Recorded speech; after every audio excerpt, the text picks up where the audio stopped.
Bienvenidos a Charlas en la U, el programa de opinión de la Universidad del Valle. Nuestro invitado de hoy es, según se define él a sí mismo, un hombre de letras feliz y fracasado.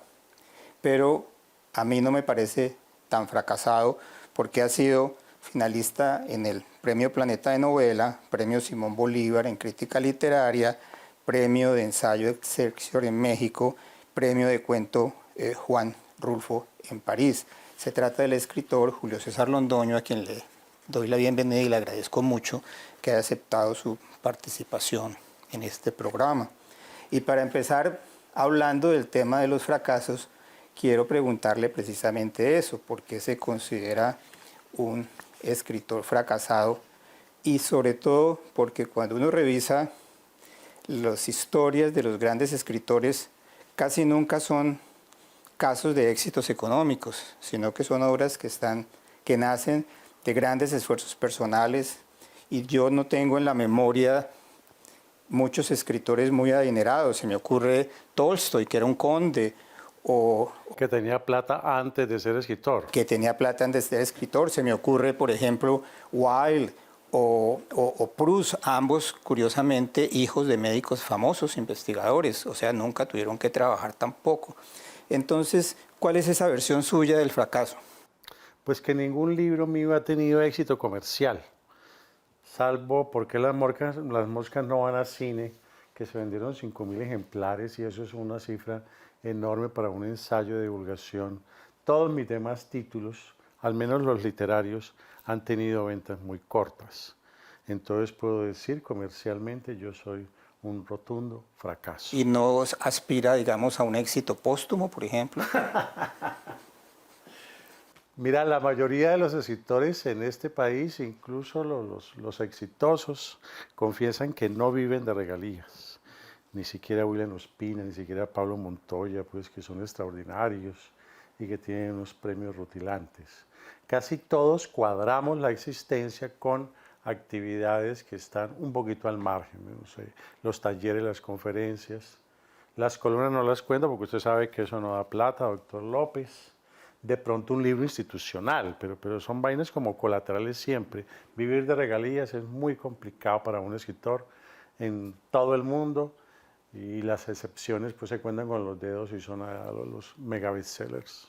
Uno revisa sus notas y sus entrevistas anteriores y habla de un momento como revelador, algo así como Saulo en el camino de Damasco, cuando le cae un rayo en el que se convierte en escritor, pero su versión es más prosaica que la de Saulo en el camino de Damasco cayéndose de su caballo, porque es como en un bus viniendo de Cali a Palmira, que tuvo un momento de inspiración donde dijo: yo voy a ser un escritor. ¿El escritor es producto de ese momento de revelación o se hace arduamente a través de la vida? Yo creo que es un producto de lenta maduración. La anécdota del bus sí existió y lloré y me sentí escritor en ese momento, porque miré atrás y vi que había un camino, ya un recorrido importante, algún premio, alguna obra más o menos en progreso, y fue un momento muy emocionante. Pero además yo estaba muy hipersensible porque me acababa de fumar un bareto. Yo creo que eso contribuyó mucho a esas lágrimas. A la revelación. A la revelación. Es probable que a San Pablo le haya sucedido lo mismo. San Pablo de pronto ha fumado alguna cosa, no sabemos. Así es. Toda persona que escribe, y todo el que sabe leer y escribe, se siente escritor. Pero trabajar la prosa es algo sumamente complicado, es un oficio que se aprende duramente, leyendo, comparando, corrigiendo.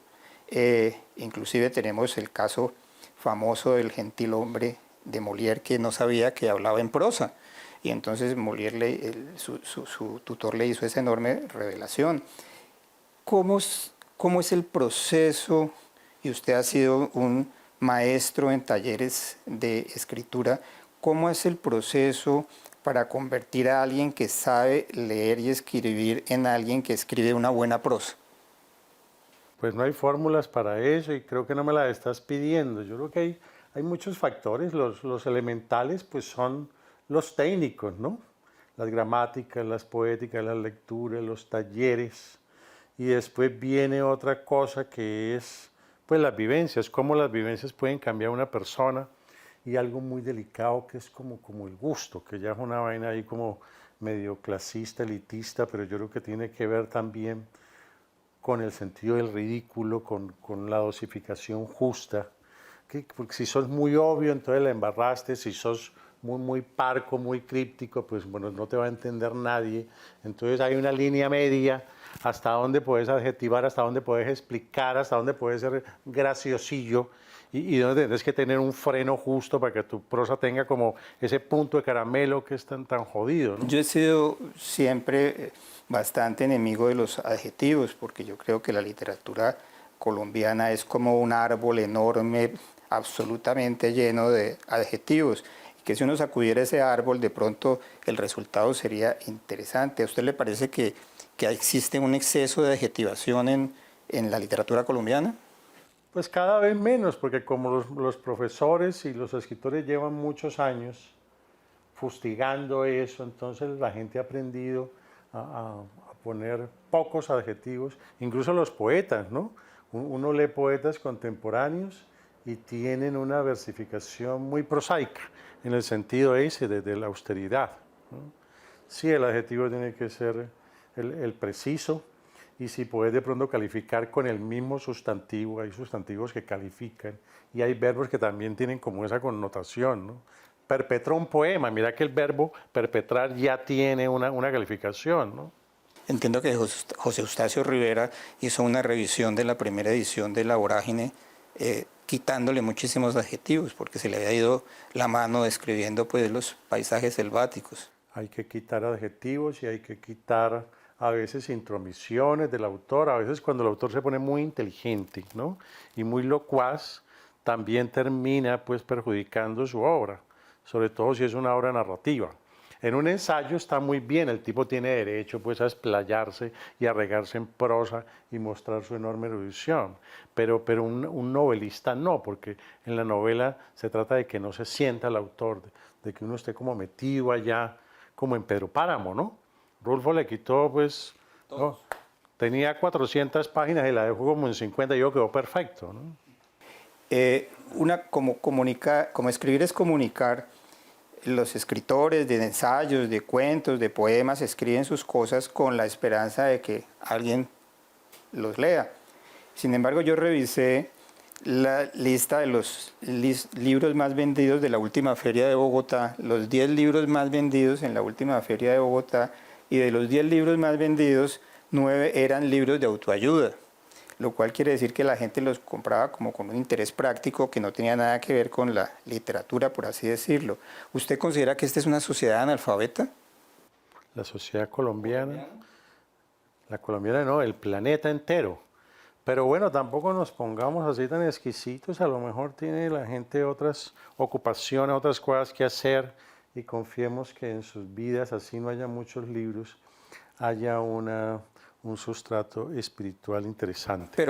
Pero esa falta, digamos, de lectura, e inclusive hoy se debe leer más que antes porque hay más gente, pero tradicionalmente la lectura estuvo muy circunscrita a círculos muy elitistas, inclusive solamente en alguna época ya antigua de la Edad Media, solamente los monjes y los sacerdotes y los escribanos sabían leer y escribir, de resto nadie más sabía, ni siquiera los grandes señores.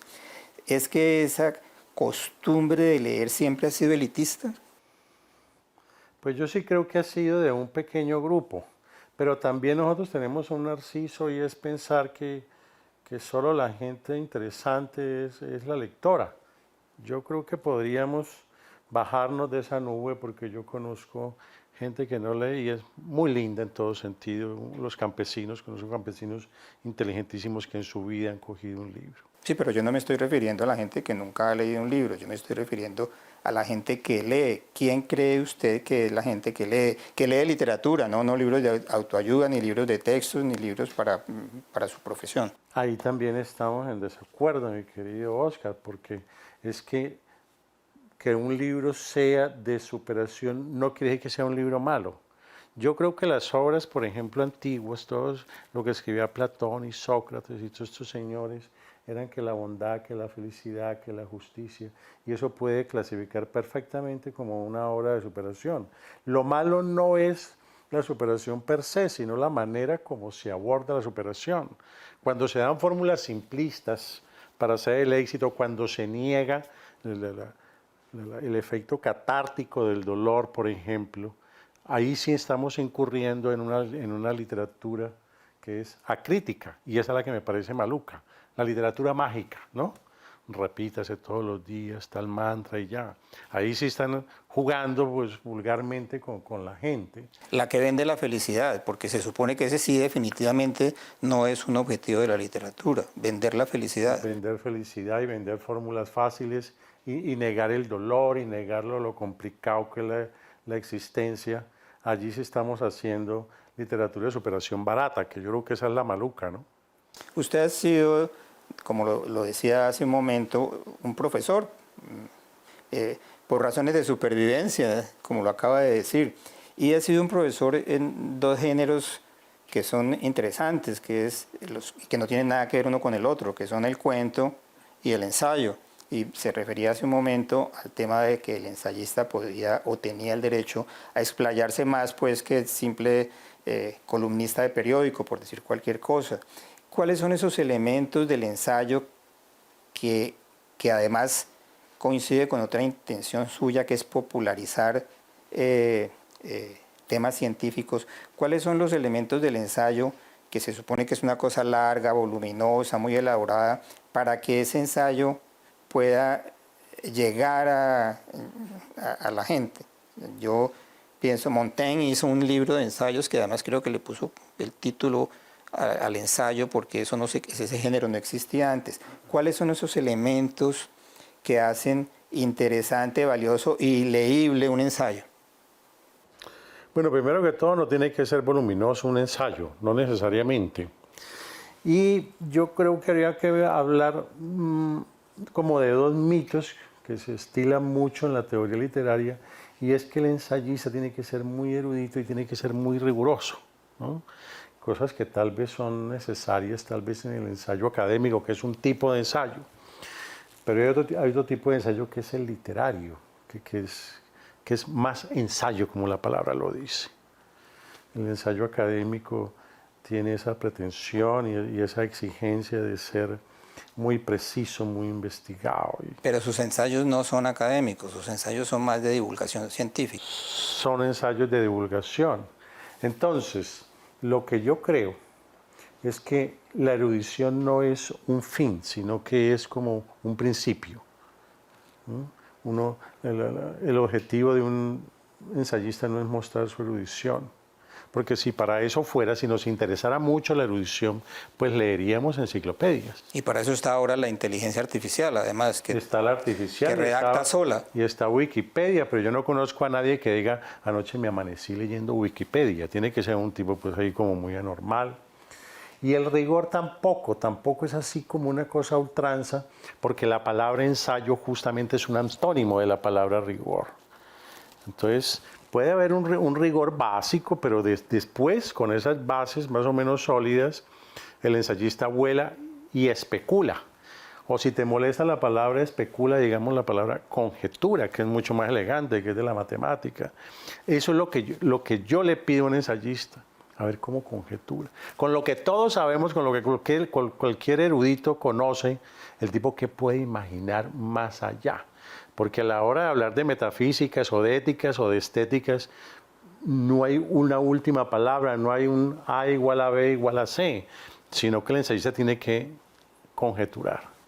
Antes de continuar hablando con el escritor Julio César Londoño sobre literatura y sobre su obra, vamos a hacer una pausa. Continuamos con la entrevista que le estamos haciendo en Charlas en la U al escritor Julio César Londoño. Julio César ha sido una persona que ha escrito cuentos y ensayos y crítica literaria. Curiosamente no ha incursionado, que yo sepa, en poesía.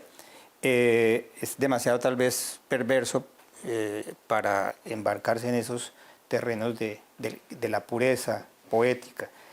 Pero yo quería preguntarle cómo es que una persona puede reunir los elementos, una persona que ha conocido una historia interesante puede reunir los elementos para hacer un mal cuento. Está buenísima la pregunta. Un mal cuento, ¿cómo se construye un mal cuento? Yo creo que un elemento es ser muy inteligente. Cuando el escritor quiere ser muy inteligente, inmediatamente comienza a ser ridículo.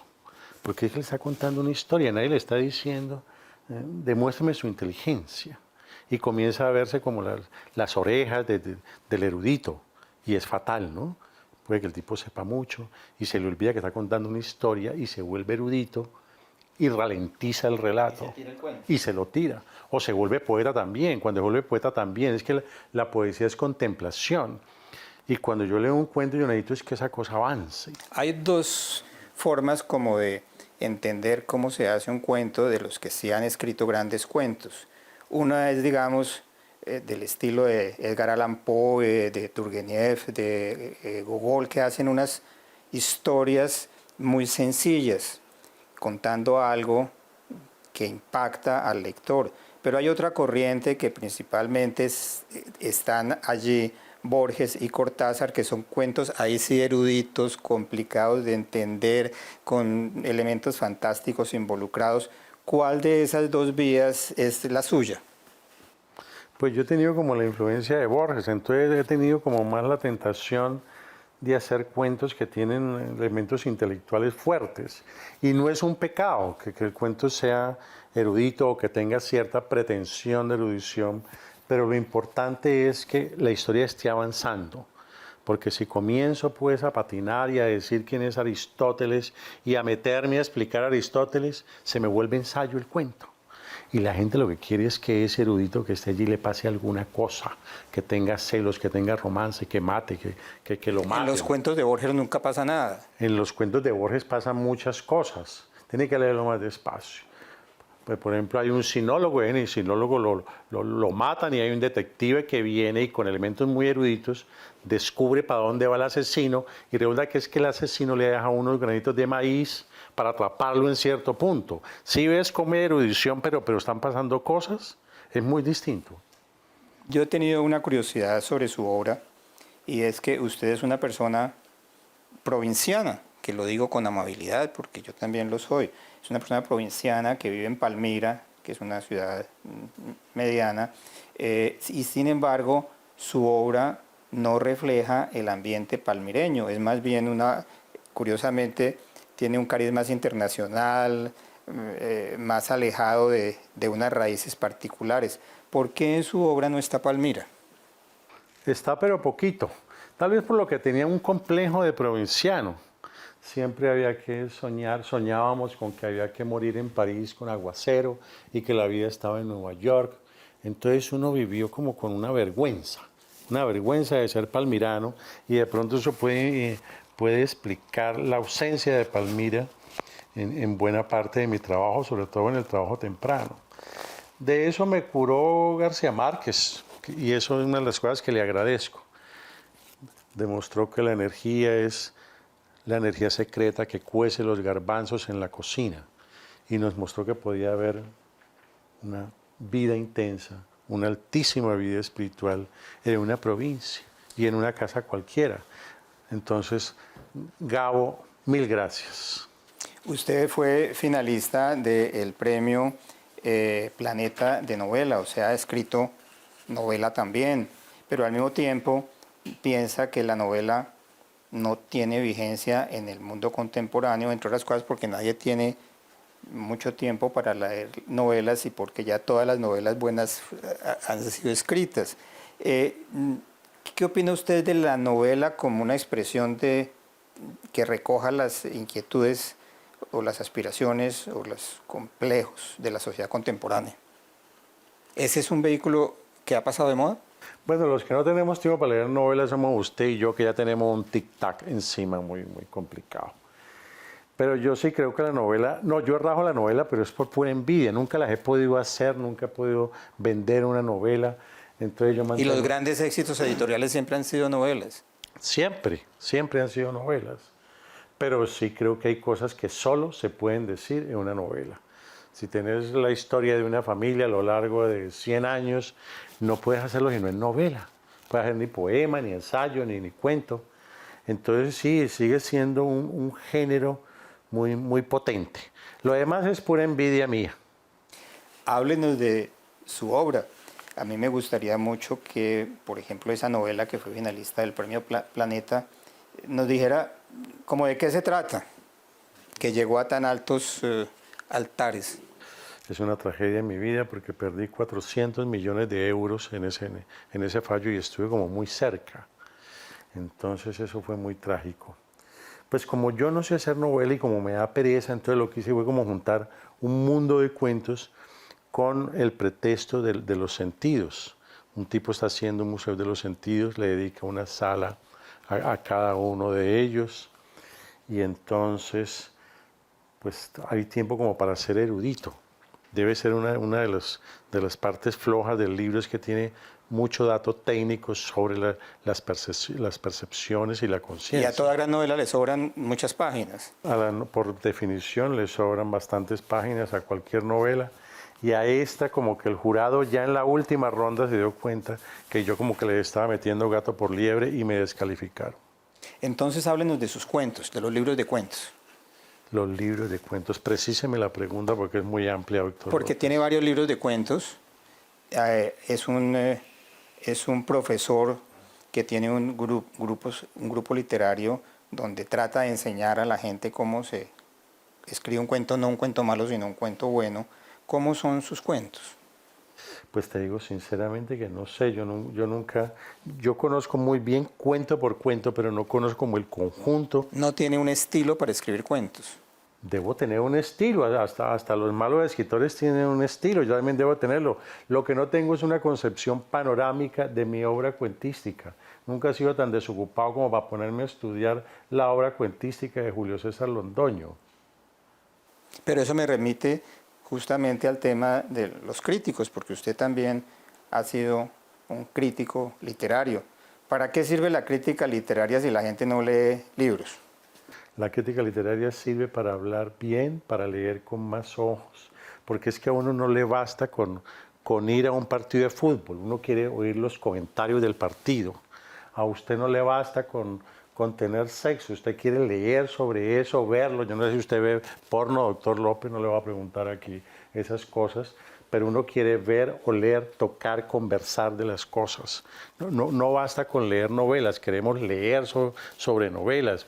¿Para qué? Para tener más lecturas, para mirarlas con más ojos o para tener una guía de lecturas. ¿Y usted cree que el crítico en Colombia, el crítico literario, que no son muchos, por cierto, han cumplido esa función?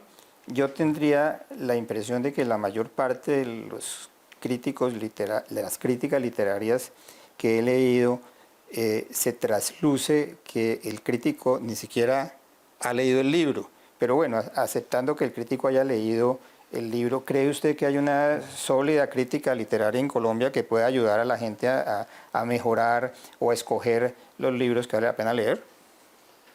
Pues no tengo tampoco como un balance de la obra crítica en Colombia, pero sí creo que se han hecho buenos trabajos como los de R.H. Moreno Durán, los de William Ospina, los de Nicolás Gómez Dávila, Hernando Valencio Guelquil, Baldomero Sanincano. Todos esos señores tienen una obra crítica importante. El género está en pañales, es un género muy nuevo, muy difícil, muy necesario. Yo me remito mucho a lo de Wilde. A mí me encanta el postulado de él, que un crítico no tiene que ser sincero, ni objetivo, ni justo, sino escribir una muy buena página con el pretexto de que va a hablar de un libro. A mí me parece perfecto.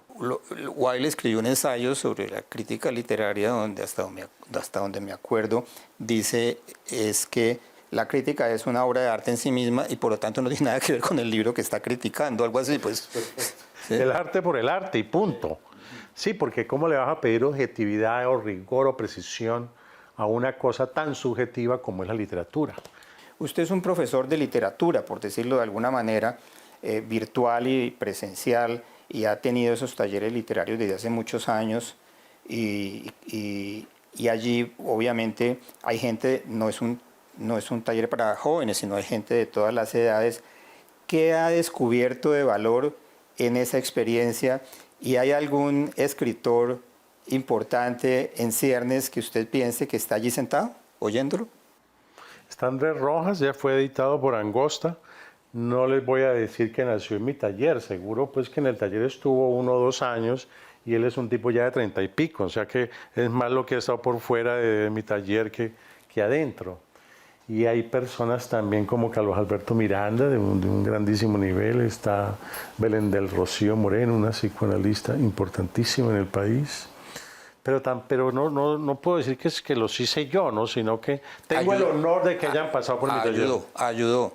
De pronto les corregí una coma, alguna cosa, pero es más lo que lo... ¿Pero ha sido una experiencia satisfactoria para usted el ser profesor de literatura? Sí, porque uno aprende cosas.